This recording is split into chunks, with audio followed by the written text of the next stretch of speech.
In whatever configuration and whatever system you're operating your hard disk drives, here's one important hint to enjoy the longest lifetime for that important storage component. Keep your hard disk drives healthy by keeping it cool and at low vibrations. So hard disk drives in different systems can tolerate up to 60-degree temperature, but only for a short time. For a long time, the average temperature of a hard disk drive should not exceed 40 degrees. You can check this by watching the smart values, monitoring the smart values. And if you see temperatures of more than 40 degrees for longer times, that's not healthy.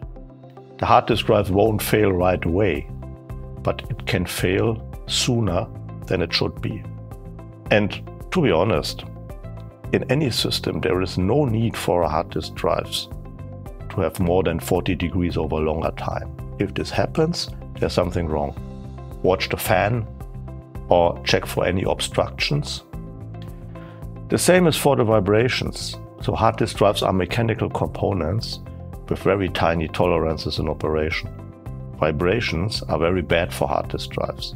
So when you put your hard disk drives in systems, use all the screw holes provided.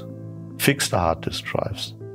And if there are somehow loose in some systems, put gums, put bumpers, buffers, and make sure your systems don't vibrate. That's important to operate the hard disk drive safely and securely over a long time. Please keep in mind, and thank you.